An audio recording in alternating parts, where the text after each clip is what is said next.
Assalamualaikum warahmatullahi wabarakatuh. Perkenalkan, kami dari kelompok 4 akan memaparkan video mengenai gangguan pendengar pada anak SD.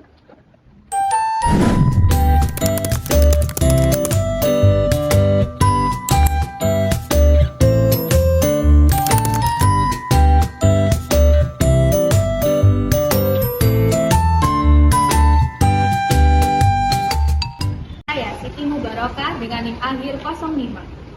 Saya Nova Melviana Aditya Putri dengan NIM akhir 0013. Saya Safriyan Adamiza dengan NIM akhir 59. Saya Kapila Gila SW dengan NIM akhir 087. Gangguan pendengaran atau lebih dikenal dengan istilah tunarungu. Tunarungu sendiri secara harfiah berasal dari dua kata, tuna yang berarti kekurangan atau tidak memiliki, sedangkan rungu sendiri memiliki arti pendengaran. Dari pengertian harfiah ini dapat kita simpulkan bahwa tunarungu adalah seseorang yang memiliki gangguan atau kekurangan terhadap pendengarannya. Anak dengan gangguan tunarungu memiliki tantangan besar terhadap interaksi dan komunikasi, sehingga kita sebagai guru harus memiliki strategi khusus dan pendekatan khusus agar perkembangan sosial dan akademiknya terpenuhi. Gangguan pendengaran ini memiliki karakteristik. Yang pertama adalah keterbatasan dalam hal komunikasi, yang kedua adalah keterbatasan dalam hal sosial, yang ketiga adalah keterbatasan dalam hal pendidikan, yang keempat adalah kurangnya keterampilan dalam berbahasa dan berbicara, dan yang terakhir adalah memiliki emosi yang cenderung tidak stabil atau tidak sama dengan anak-anak yang lainnya. Yang macam-macam ketunarunguan berdasarkan menurut para ahli. Yang pertama, tingkat 1, ketunarunguan kecil, yaitu individu kehilangan pendengaran kisaran 15-30 dB. Assalamualaikum warahmatullahi wabarakatuh semuanya. Waalaikumsalam warahmatullahi wabarakatuh. Sebelum kita mulai pelajaran, kita akan terlibat ya. Sasa, hadir, Nova. Hadir. Yang kemudian tingkat 2, ketunarunguan sedang. Individu kehilangan pendengaran kisaran 31-60 dB. Ayo sekarang mengerjakan ya halaman 5. Baik, Bu.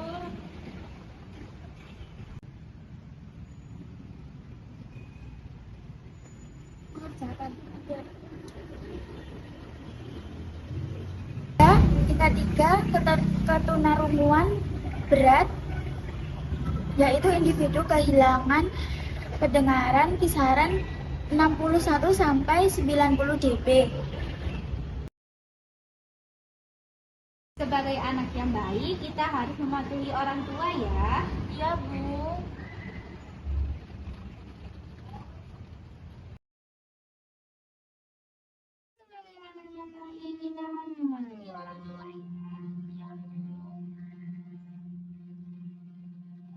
Yang keempat, tingkat 4, individu kehilangan pendengaran kisaran lebih dari 90 dB. Sebagai anak yang baik, kita harus mematuhi orang tua ya. Iya, Bu.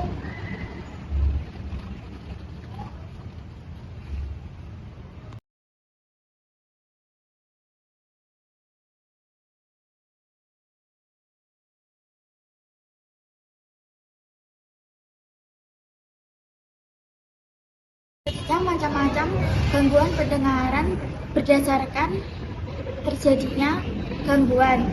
Yang pertama ada 3, yaitu pertama tunarungu kongenital, yaitu tunarungu yang terjadi sejak lahir. Yang kedua, tunarungu progresif, yaitu terjadi seiring berkembangnya usia. Kisaran usia 1,5 sampai 4 tahun. Yang ketiga, tunarungu akuisisi, yaitu tunarungu yang terjadi seiring periode perkembangan bisa terjadi di usia berapapun. Faktor-faktor yang mempengaruhi gangguan pendengaran. Yang pertama yaitu faktor genetik. Faktor genetik ini berasal dari keturunan orang tua. Yang kedua, komplikasi saat kehamilan. Infeksi saat kehamilan seperti rubella, kelahiran prematur, atau komplikasi saat melahirkan dapat meningkatkan resiko gangguan pendengaran. Dan yang ketiga, infeksi telinga. Infeksi telinga yang secara langsung tidak segera diobati maka akan mengakibatkan gangguan pendengaran. Dan yang keempat, cedera kepala atau telinga. Trauma fisik yang terjadi secara terus-menerus dan tidak segera teratasi maka akan mengakibatkan gangguan pendengaran. Faktor lingkungan yang bising, kemudian kurangnya stimulasi auditori ini akan menghambat perkembangan mendengar dan berbicara bagi anak tunarungu. Selanjutnya yaitu dampak dari gangguan pendengaran. Yang pertama, dampaknya yaitu sulit memahami bahasa dan komunikasi. Anak gangguan pendengaran ini sulit memahami komunikasi bahasa lisan, kemudian sulit berinteraksi sosial dan sulit untuk mengekspresikan dirinya. Yang kedua, dampak kognitif. Dampak kognitifnya ini yaitu sulit memahami informasi sehingga memerlukan metode pengajaran khusus bagi anak gangguan pendengaran. Dan yang ketiga, dampak sosial. Dampak sosial dari anak gangguan pendengaran ini yaitu dia cenderung merasa terkucilkan karena dia sulit untuk berinteraksi dengan banyak orang. Dan yang terakhir yaitu dampak emosional. Dampak emosionalnya yaitu anak gangguan pendengaran dia sering merasa frustasi, kemudian cemas dan kebingungan. Selanjutnya yakni solusi pembelajaran untuk anak tunarungu. Yang pertama, dapat menggunakan metode pembelajaran yang bervariasi. Contohnya dapat menggunakan metode oral. Metode oral yakni menggunakan komunikasi lisan untuk mengembangkan kemampuan berbicara anak. Yang kedua, dapat menggunakan metode manual, yakni menggunakan bahasa isyarat sebagai alat komunikasi. Yang ketiga, menggunakan komunikasi total, yakni menggabungkan komunikasi verbal dan isyarat untuk lebih memahamkan anak. Yakni menggunakan strategi pembelajaran khusus. Salah satunya menggunakan diskusi kelompok seperti jigsaw dan lainnya. Hal ini digunakan agar siswa yang terkena gangguan pendengaran ini tidak merasa dikucilkan dan dapat berbaur dengan teman yang normal lainnya. Selanjutnya, penggunaan alat bantu dan media. Anak dengan gangguan pendengaran memerlukan alat bantu dengar guna memperjelas suara yang masuk ke dalam telinga mereka. Dan guru perlu menggunakan media visual seperti gambar, video, dan alat peraga lainnya untuk mendukung pemahaman materi anak tunarungu tersebut. Selanjutnya, pendekatan terapi bicara.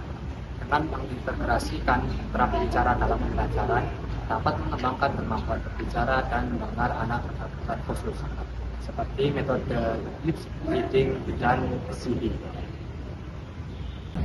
Sekian persembahan video dari kami, kurang lebihnya mohon maaf.